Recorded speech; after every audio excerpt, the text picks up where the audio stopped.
All right, so I felt compelled to do this video out of, I think, just utter disappointment. It's Sunday morning. We just left church. Um, and I'm not trying to be negative, I'm trying to maybe hope there's people that feel like I do out there, and maybe wake some people up, maybe.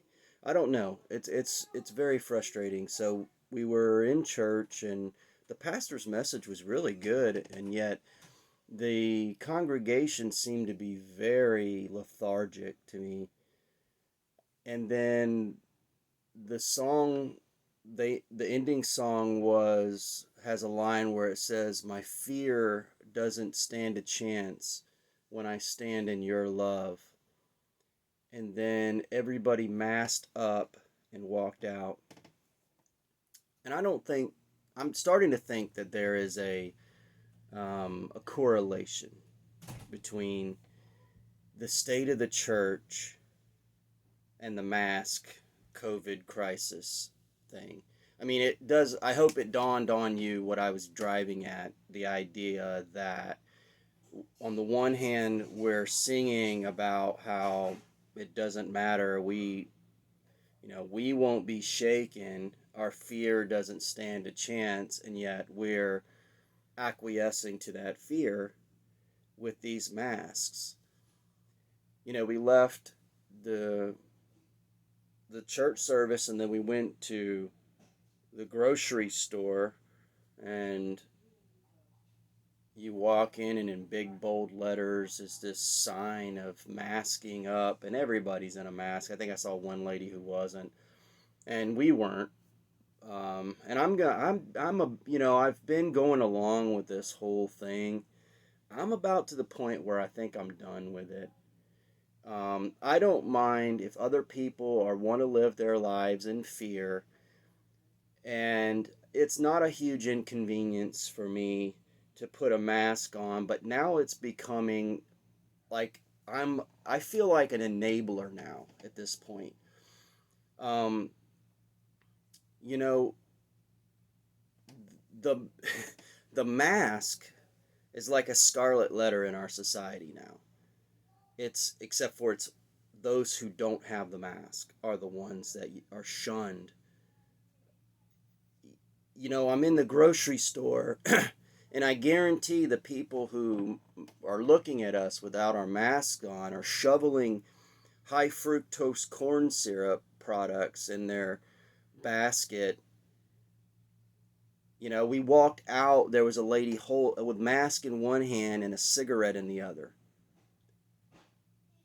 I called the local football team up because I thought, well, our state's actually going to be sensible and open up for um, for for sporting events. And I thought, well, I'm gonna, even though the NFL is putrid to me right now, I thought, well, maybe I'll support this because we're being reasonable about the COVID stuff. And of course, the NFL team is not.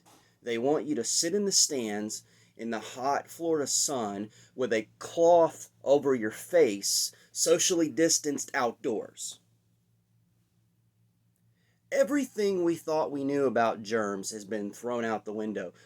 At one point, I went to another church. This has been a couple months now, I think, and there was a buffet or a potluck type thing, and they said, "Oh, make sure you wear your mask," but everybody's grabbing the same spoons.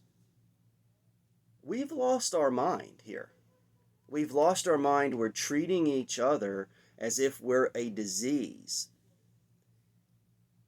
And the church, in my opinion, I didn't have negative opinions about the church that when churches were doing what they thought was best. I mean, we were all tricked. We were all tricked, okay? So I get it. And I don't blame people for being tricked because we all were tricked. Now, truth be told, people like me were dubious from the start, but I didn't want to tell anybody that, you know, you shouldn't or should do this. Who am I to think that? No, the left does that. The left knows what's best for all of us. They know when to do this, when not to do this. And so, I mean, somebody like me who, I think let everybody live their own life, I don't want to be the one to tell people what they should or should not do.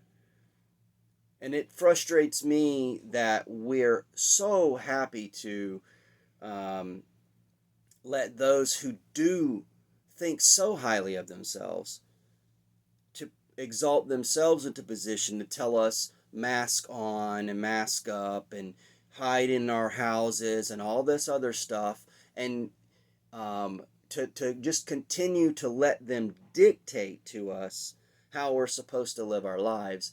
And I've, you know, just this morning, it's just starting to hit me. I think at a certain point, enough's enough. The odds of you dying, the odds of you getting COVID and not recovering are astronomical. I mean, you're probably getting struck by lightning twice. This idea like going to the NFL stadium.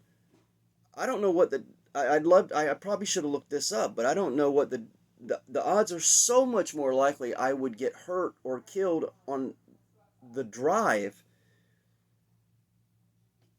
We're insane.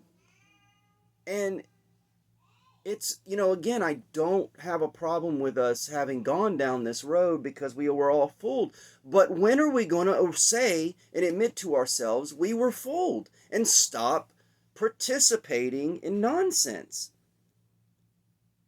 We do stuff that's terrible for ourselves all the time. We talk about it all the time.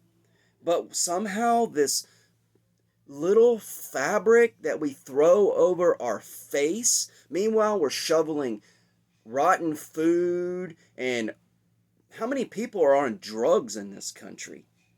We're shoveling drugs and foods and chemicals down our throat, but we don't want to put oxygen there. For God's sakes, who knows what's in that oxygen? But the church ought not be doing that anymore. To me, it just shouldn't. You can't talk about living a life subservient to God, and look, who's pushing this? It's not God. And I get there's this concept about not tempting the Lord. Okay? But that's not this anymore. 99% chance that you'll recover fully. More than that. That's not tempting the Lord. It's, to me, we're defaming the name of God in a way when we're running around acting in a way different than what we're singing about. And I know people aren't going to agree with me on this. I'm not asking you to agree with me right away. I'm asking you to consider what I'm saying. If you say the science, then you're saying, okay, then let's say the science.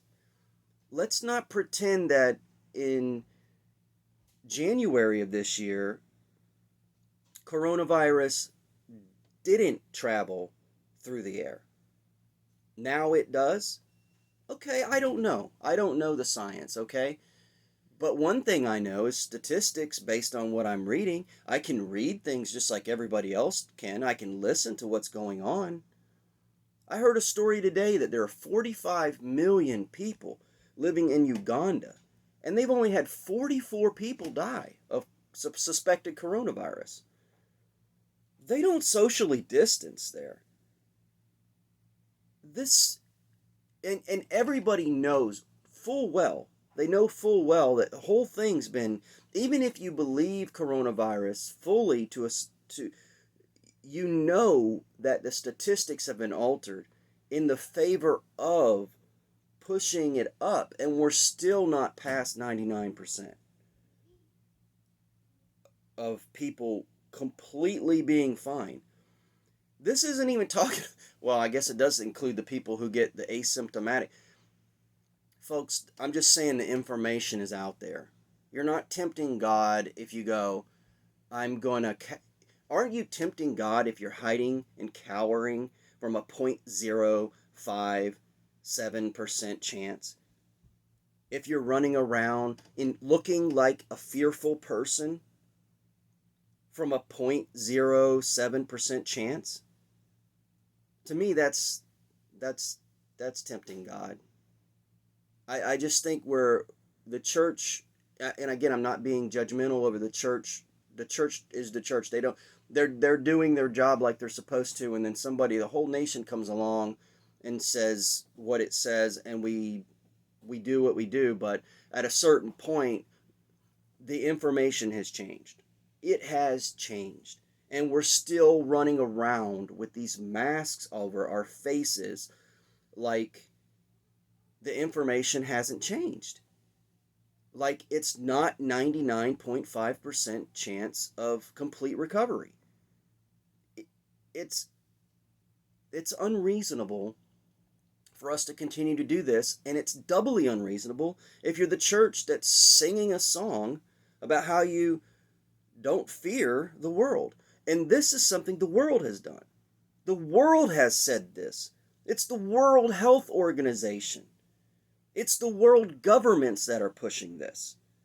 Since when does the church acquiesce and take orders from the world?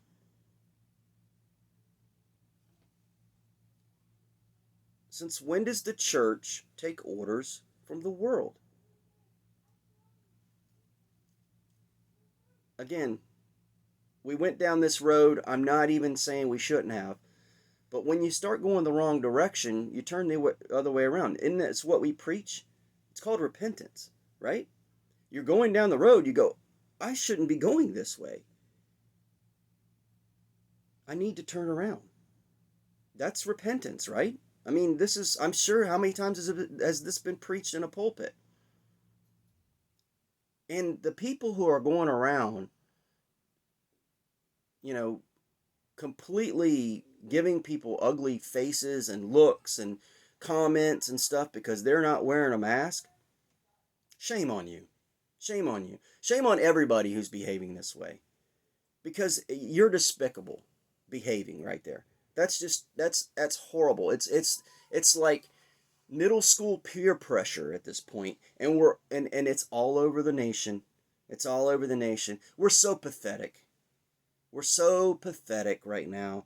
And you know what? It's fine. We were duped, but at a certain point, man, we've got to stop it. At a certain point, we've got to go, no, enough is enough. And other people need to go, no, no more. I've played around with you guys for this whole thing, and you guys tricked us. You guys said this was this plague epidemic that's taken place, and it clearly is not. It's clearly being played to destroy the economy for political reasons. I mean, that is very clear. And if you don't see it, it's because you're too much of a partisan hack that's been duped by what your TV tells you to see it. And the church ought not be participating in this anymore.